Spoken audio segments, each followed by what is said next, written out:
안녕하십니까. 안세현 대표 박인정 회사입니다. 오늘 제 415강은요 법인의 업무용 수용차에 대해서 취득, 운영, 유지 비용이 회사의 손금으로 비용으로 인정이 되느냐 안 되느냐 그 판단인데, 어쨌든 회사의 수용차가 이제 이 회사용으로 써야 되는데 개인 가사용으로도 많이 쓰니까 이 수용차 운영, 유지 비용, 취득 비용 같은 거 일부분을 잘라 가지고 이제 회사의 용으로 쓰는 것만 송금에 산입하고, 그냥 개인용으로 쓴다고 생각되는 부분은 이제 송금 부인하고 상여 처분한다 뭐 이런 뜻이 있는 거예요. 그래서 이제 이게 운명수용차는 이제 대부분의 회사가 한두 씩이 다 있으니까, 많이 있는 데도 있고, 그래서 이거를 다 개별 차마다 이렇게 판단한다는 것이죠. 그래서 뭐 이건 한 3년, 4년 전부터 이제 법정화돼 가지고 많이들 이제 고민스러운데, 한번 제가 정리해 봤습니다. 이게 자꾸 쟁점이 되는 것 같아서.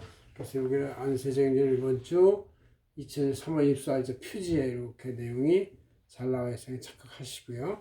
그 내용을 제가 A4 그대로 뽑았습니다. 자, 이거를 뭐 내용이 많으니까 강의를 있듯이 하면서 진행해 보도록 하죠. 자, 업무용 수용차는 이제 뭐냐? 법인의 수용차 중에서 이제 취득도 할 수 있고 임차도 할 수 있고 리스도 할 수 있는데, 그런 거를 이제 개별 서비스 과세 대상이 되는 그런 것들에 대해서 이제 부인하겠다. 그래서 이제 보통은 정원 9인승 이상은 트럭 화물용이니까 이제 그냥 비용을 인정해 주고, 8인승 이하의 대형 중형 수용 차량, 또 수용 전기 이륜차 이런 캠핑용 차량도 해당이 되는데, 제외되는 것은 이제 화물차, 또 정원 9인 이상의 어떤 차, 또 경차 1000cc 이하, 길이는 3.6m 이하이면서 폭이 1.2m 이하 이런 경차들은 이제 그냥 업무용일 것이다. 순전히 업무에 쓴다. 이렇게 이제 보는 것이다. 이런 얘기죠. 자, 이렇게 부인한 중에서도 아예 완전 제외 업종은 수용차가 업무에 필수적인 어떤 그런 회사지. 예를 들어서 운수업, 자동차 판매업이나 임대업, 운전학원업, 또 기계 정비 출동 차량 같은 경우, 리스 시설 대업, 장의 운구용 차량, 임시허가를 한 자율주행 차량, 이런 것들은 이제 일단 이 비용 부인 대상에서 제외를 하고 있습니다. 자, 이 중에서 이제 이 차에 대한 감가상각비는 5년 강제 정액 상각제도를 적용해서 5년 상각을 나눠가지고 그 이상 초과되는 부분은 이제 송금불산입한다, 그런 얘기죠. 이럴 때 이제 그 업무용 차용차의 그 여러 가지 비용에는 뭐 들어가느냐?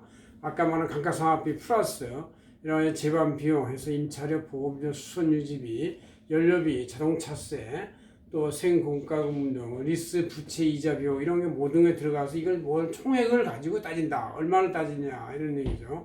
이 중에서 이제 우리가 실제 회사 업무용에 사용했다고 보는 부분은 인정해 주는데, 미사용했다고 보는 부분이 있어요. 그래서 미사용했다고 하는 보는 부분 중에서 회사의 차량을 업무용 전용 보험에 가입을 하지 않은 경우는 수용차 비용 전액이 미사용으로 본다, 그런 얘기죠. 그러니까 이제 일단 업무 전용 보험에 가입을 해야 돼요. 업무 전용 보험에 가입을 하고 나서 수용차 총 비용 중에서 업무 사용 비율을 뺀 나머지를 이제 송금 부인하고 상여 처분하는데, 업무 사용 비율은 어떻게 계산하냐면 다음 밑에 보면 운행 기록부를 작성을 한 곳은 업무용 사용 비율이 이제 업무용 사용 거리 나누기 총 주행 거리를 비율을 나눠가지고 업무용 사용 비율을 하고, 그 부위보다 초과되는 부분 송금물 산입 상여 처분한다, 그런 얘기죠. 근데 업무용 운행 기록부를 작성하지 않은 경우는 관련 비용이 1,500만 원 이하는 이제 사용 비율을 다 100%를 본다. 1,500만 원까지 한 대당 그냥 전액 업무용으로 인정이 된다. 한 달에 그러니까 100몇십만 원 꼴 되는 것이죠. 그래도 꽤 되는 거예요. 관련 비용 1,500만 원 초과하면은, 그럴 때는 이제 사용 비율이 1,500만 원을 그냥 업무용으로 보고 나누기 총 비용을 해서 그 비율만큼을 인정해주고 초과된 비율만큼은 인정하지 않는다. 비용 부인하고 상여 처분한다, 그런 얘기죠. 자, 이럴 때 이제 감가상각비는 이제 매년 나가는 비용으로 끝나는 게 아니니까 연도간 연식 인정되니까 이것을 연 800만 원까지 인정을 한다는 얘기죠. 800만 원 초과액은 송금물살 유보하고 나서 800만 원 미달되는 연도 나중에 가서 송금 인정이 된다. 물론 이제 5년보다 더 많이 쓰니까 나중에 다 송금 추이는 될 거예요. 그다음 이제 수용차별로 임차료나 이런 감가상각 연 800만 원 초과에 대해서는 송금물산이 기타 사유에 출한다. 그런 얘기죠. 800만 원까지에 대해서 800만 원 초과는 송금물산 기타 사유에 출한다. 그런 얘기고. 또 수용차 처분 손실도 나중에 이제 처분을 하게 되면 10년을 타건 어쨌든 그 처분 손실은 800만 원까지 인정을 하고 800만 원 초과액은 송금물산이 기타 사유에 출한다. 그런 얘기죠. 너무 비싼 걸 사서 처분 손실을 많이 인식하는 것은 안 된다. 그런 얘기예요. 수용차별 처분 손실 금액에 대해서 송금물산이 2월 공제를 하는데 이제 800만 원 초과액에 대해서 처분 후 매년 800만 원을 송금 사유에 나간다. 이렇게 돼 있어요.